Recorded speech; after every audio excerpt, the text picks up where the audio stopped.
നമസ്കാരം. CCTV വാർത്തയിലേക്ക് സ്വാഗതം.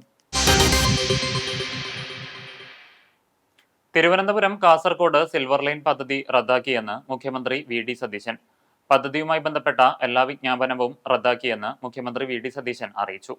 ഭൂമി ഏറ്റെടുക്കൽ തീരുമാനം റദ്ദാക്കി.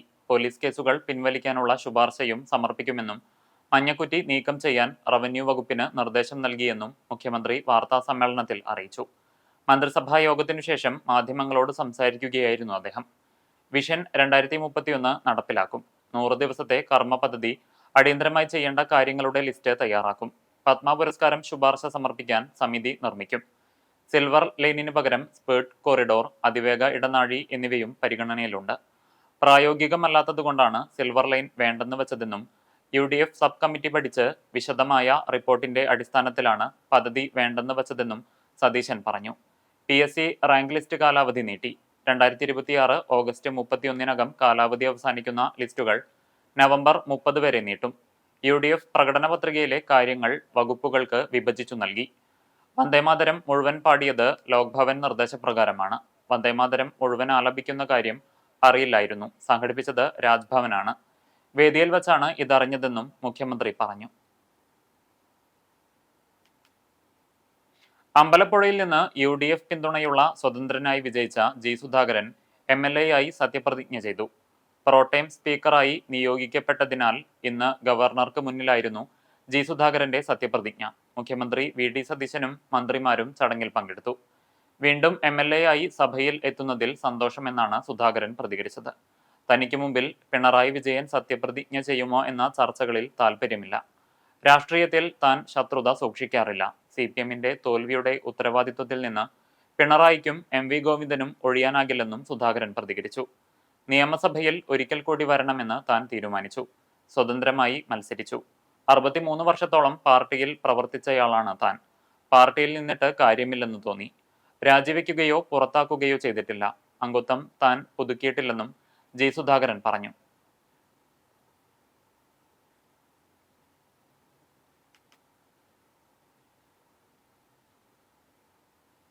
സൈക്കിളിൽ ലോട്ടറി കച്ചവടം നടത്തുന്നയാളെ മർദ്ദിച്ചതായി പരാതി. പാലയൂർ കറുപ്പം വീട്ടിൽ ബാബുവിനെയാണ് ഇന്നലെ രാവിലെ 6 മണിയോടെ ചാവക്കാട് സെന്ററിൽ വച്ച് മർദ്ദിച്ചത്. ചില്ലുഗ്ലാസ് കൊണ്ട് മുഖത്ത് അടിയേറ്റ ബാബു താലൂക്ക് ആശുപത്രിയിൽ ചികിത്സ തേടി. ലോട്ടറി ടിക്കറ്റിന്റെ നമ്പറിനെ ചൊല്ലിയുള്ള തർക്കത്തിനിടയിൽ അസഭ്യം പറഞ്ഞ് ചായ ഗ്ലാസ് കൊണ്ട് മണത്തല പള്ളിത്താഴം സ്വദേശി അകാരണമായി അടിക്കുകയായിരുന്നുവെന്ന് ബാബു പറയുന്നു. ചാവക്കാട് പോലീസ് അന്വേഷണം ആരംഭിച്ചു. 64-82 ഇദ്ദേഹം എടുത്തത്. അടിച്ച ആള് 83-ന് 1000 വെച്ചിട്ട് അടിച്ചിട്ടുണ്ടായിരുന്നു.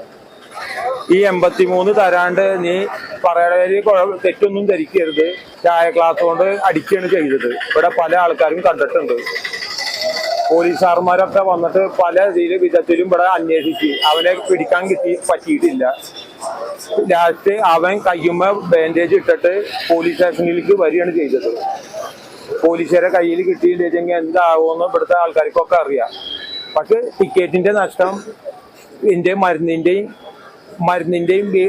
വീടിന്റെ ചെറിയൊരു ചെലവുണ്ട്. അതൊക്കെ കൂടിയിട്ട് എനിക്ക് അവൻ നഷ്ടപരിഹാരമായിട്ട് എനിക്ക് തരണം. ദുബൈയിൽ 3 പേർക്ക് അവയവദാനം ചെയ്ത് ഗുരുവായൂർ സ്വദേശിനി ജെസ്സി യാത്രയായി. പരേതനായ വെള്ളറ ജോസ്മോന്റെ ഭാര്യ ജെസ്സി ദുബൈയിൽ മകൾക്കൊപ്പമാണ് താമസിച്ചിരുന്നത്. കഴിഞ്ഞ വ്യാഴാഴ്ച തലകറങ്ങി വീണതിനെ തുടർന്ന് ദുബൈയിലെ ആസ്റ്റർ ആശുപത്രിയിൽ ചികിത്സയിലായിരുന്നു. മസ്തിഷ്ക മരണം സ്ഥിരീകരിച്ചതിനെ തുടർന്നാണ് അവയവങ്ങൾ ദാനം ചെയ്യാൻ തീരുമാനിച്ചത്. ദുബായ് ഹെൽത്ത് അതോറിറ്റിയുടെ നേതൃത്വത്തിൽ ലണ്ടൻ, ദുബായ് എന്നിവിടങ്ങളിലെ കിങ്സ് കോളേജ് ഹോസ്പിറ്റലിൽ അവയവദാന നടപടികൾ പൂർത്തിയായി. 3 പേർക്ക് പുതുജീവൻ നൽകിയാണ് ജെസ്സി യാത്രയായത്. 63 വയസ്സായിരുന്നു. വ്യാഴാഴ്ച നാട്ടിലെത്തിക്കുന്ന മൃതദേഹം പൊതുദർശനത്തിനു ശേഷം 4:30-ന് കാവേട് സെന്റ് ജോസഫ്സ് പള്ളി സെമിത്തേരിയിൽ സംസ്കാരം നടത്തും. ബ്രിറ്റോ, ബ്രിറ്റി എന്നിവർ മക്കളാണ്. വേലൂർ തയ്യൂരിൽ റോഡ് പണിയുടെ ഭാഗമായി നിർമ്മിച്ച നീർച്ചാലിന്റെ കരിങ്കൽ ഭിത്തി തകർന്നു. നിർമ്മാണം കഴിഞ്ഞ് ആദ്യ മഴയിൽ തന്നെ ഭിത്തി തകർന്നത് നിർമ്മാണത്തിലെ അപാകതയാണെന്നാരോപിച്ച് പഞ്ചായത്ത് മെമ്പർ അൻസാർ പൊതുമരാമത്ത് അധികൃതർക്ക് പരാതി നൽകി. റീടാറിംഗ് നടത്തിയ വേലൂർ റോഡിന്റെ പല ഭാഗങ്ങളിലും അപാകതയുണ്ടെന്ന പരാതി നിലനിൽക്കവെയാണ് റോഡരികിലെ നീർച്ചാലിന്റെ കരിങ്കൽ ഭിത്തി തകർന്നു വീണത്. പൊതുമരാമത്ത് റോഡ് വിഭാഗം ഉദ്യോഗസ്ഥരെ വിവരമറിയിച്ചെങ്കിലും പുനർനിർമ്മിക്കാനാവശ്യമായ യാതൊരു നടപടിയും കൈക്കൊണ്ടില്ലെന്ന് പഞ്ചായത്ത് വാർഡ് മെമ്പർ അൻസാർ പറയുന്നു. നിർമ്മാണ പ്രവൃത്തിയിൽ ബാക്കിവന്ന കല്ലുകൾ കൂട്ടിയിട്ടതാണെന്നാണ് ഉദ്യോഗസ്ഥർ നൽകുന്ന വിശദീകരണം. എന്നാൽ അപാകതകൾ മറച്ചുവെച്ച് കരാറുകാരനെ സംരക്ഷിക്കുന്നതിനാണ് നിർമ്മാണ പ്രവൃത്തിയുടെ ചുമതലയുള്ള ഉദ്യോഗസ്ഥർ ശ്രമിക്കുന്നതെന്നും അൻസാർ ആരോപിച്ചു. അപ്പോൾ അവിടെ പോയപ്പോൾ അവർ പറഞ്ഞത് ഇവിടെ ഇന്നലെ ഒരു മഴയത്ത് ഈ സൈഡ് ഇടിഞ്ഞിട്ടുണ്ട്, കല്ലും മറ്റു സാധനങ്ങളും ഈ കാനയിലേക്ക് വീണിട്ടുണ്ട്. ഇതിന്റെ ഫോട്ടോ സഹിതം വിത്ത് പരാതിയായിട്ട് ഓവർസിയറെ പോയി കണ്ടു. അദ്ദേഹം പറഞ്ഞത് എന്താ വെച്ചെങ്കിൽ ഈ കല്ല് ഇതിന്റെ പണിയോടനുബന്ധിച്ച് ബാലൻസ് വന്നിട്ടുള്ള കല്ലാണെന്നാണ് അദ്ദേഹം പറഞ്ഞത്, ഫോട്ടോ സഹിതം കാട്ടി കൊടുത്തിട്ട്. അപ്പൊ അവരുടെ ഭാഗത്തുനിന്ന് യാതൊരുവിധ നടപടി ഉണ്ടായിട്ടില്ല. പ്രത്യേകിച്ച് ഇതൊരു ടേണിംഗ് ആണ്. ഇനിയിപ്പോൾ സ്കൂളൊക്കെ തുറന്നു കഴിഞ്ഞാൽ വലിയ ഭാരപ്പെട്ട വാഹനങ്ങൾ പോവും, സ്കൂൾ കുട്ടികൾ യാത്ര ചെയ്യും. അപ്പൊ അവർക്കൊക്കെ ഒരു വലിയൊരു ഭീഷണി തന്നെയാണ് ഈ ഒരു സൈഡ് കെട്ടൽ. അപ്പോൾ എത്രയും പെട്ടെന്ന് ഇതിനൊരു പരിഹാരം വേണ്ട അധികാരികൾ എടുക്കണമെന്നാണ് ഈ പ്രദേശത്തുള്ള ഞങ്ങൾക്കും വാർഡ് മെമ്പർ എന്ന രീതിയിൽ എനിക്കും പറയാനുള്ളത്. തയ്യൂർ സ്കൂളിന് സമീപം അപകടകരമായ വളവുള്ള പ്രദേശത്താണ് വെള്ളച്ചാലിന്റെ കരിങ്കൽ ഭിത്തി തകർന്നിട്ടുള്ളത്. ഇത് പ്രദേശവാസികളിൽ പ്രതിഷേധത്തിനിടയാക്കിയിട്ടുണ്ട്. എത്രയും പെട്ടെന്ന് കരിങ്കൽ ഭിത്തി നിർമ്മിക്കണമെന്ന് പഞ്ചായത്ത് വാർഡ് മെമ്പറും നാട്ടുകാരും ആവശ്യപ്പെട്ടു.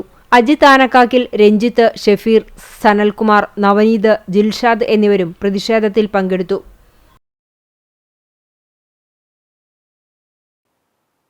സംസ്ഥാനത്ത് സ്വർണ്ണവിലയിൽ വീണ്ടും വർധനവ്. ഇന്ന് ഗ്രാമിന് 140 രൂപയും പവന് 1120 രൂപയുമാണ് വർദ്ധിച്ചത്. ഇതോടെ 1 ഗ്രാം സ്വർണം വാങ്ങാൻ 14,515 രൂപയും 1 പവൻ സ്വർണം വാങ്ങാൻ 1,16,120 രൂപയിലധികവുമാണ് നൽകേണ്ടി വരിക. ഇന്ത്യയിൽ സ്വർണ്ണ ഇറക്കുമതി ചുങ്കം കൂട്ടിയതോടെ മെയ് 13-ന് ഒറ്റയടിക്ക് സ്വർണ്ണവില 10,200 രൂപയോളം വർദ്ധിച്ചിരുന്നു. ഈ മാസത്തിലെ ഏറ്റവും കൂടിയ സ്വർണ്ണവില 1,23,120 രേഖപ്പെടുത്തി. പിന്നീട് സ്വർണ്ണവിലയിൽ ചാഞ്ചാട്ടം തുടരുകയാണ്.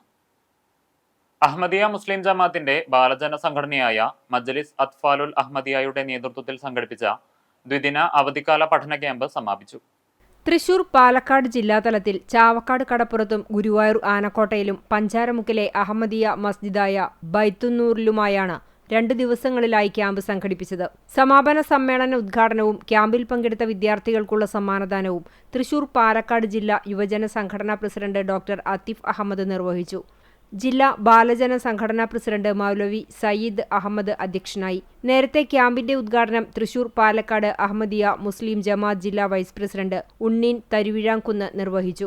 മൗലവി കമറുദ്ദീൻ, മൗലവി നൌഷാദ്, മൗലവി മുഹമ്മദ് സലീം, മൗലവി റഹീം അഹമ്മദ്, മൗലവി ഫസൽ അഹമ്മദ്, മുസദിഖ് മുറിയക്കണ്ണി, അബ്ദുൽ ഹമീദ് ചാവക്കാട് എന്നിവർ വിവിധ ക്ലാസുകൾക്ക് നേതൃത്വം നൽകി.